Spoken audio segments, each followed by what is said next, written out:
I'm Ben Mankiewicz. Thanks for joining us on TCM as we move on to the second half of a double feature of 1971 thrillers. Up next, the directorial debut of a legit movie legend, a man with 2 Academy Awards for directing. He also happens to be one of the biggest stars in the history of Hollywood, and he leads the cast here. One more thing, he is today celebrating his 96th birthday. From Universal in 1971, this is Clint Eastwood's Play Misty for Me. Eastwood turned 41 in 1971. Over the previous decade, he established the persona that still largely defines his career, the Western hero.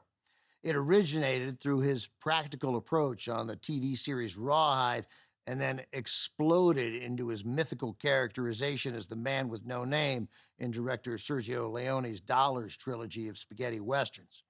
But as the saying goes, what Clint Eastwood really wanted to do was direct, and the story he wanted to adapt was not a western.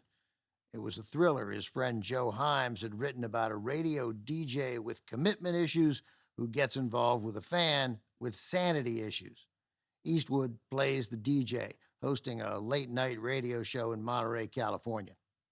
He and his girlfriend are on a break, so he has a one-night stand with a fan who calls in every night requesting the jazz standard Misty.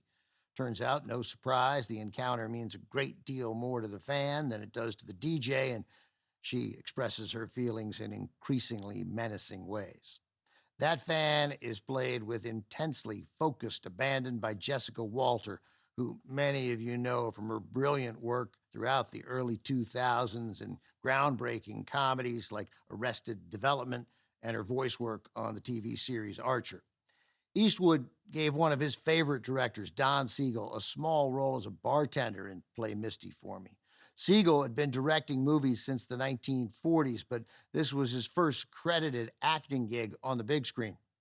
Eastwood said he cast Don Siegel because he wanted someone on the set more nervous than he was. Their 10-year collaboration, especially the violent detective thriller Dirty Harry, also released in 1971, reflected the influence the new Hollywood era had on action movies.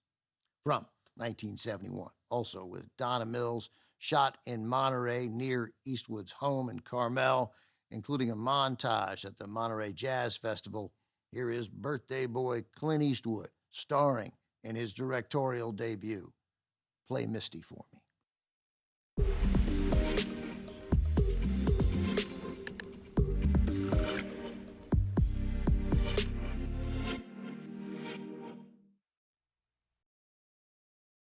That was one of Clint Eastwood's frequent collaborators, veteran director Don Siegel playing Murphy, the bartender in Play Misty for Me, Eastwood's 1971 directorial debut. Siegel had directed Eastwood in 3 films since 1968, Coogan's Bluff, Two Mules for Sister Sarah, and The Beguiled. The Beguiled hit theaters just before Misty in 1971. Their most famous collaboration came later in 71, the landmark action thriller Dirty Harry, which essentially kicked off the veneration of the vigilante cop hero.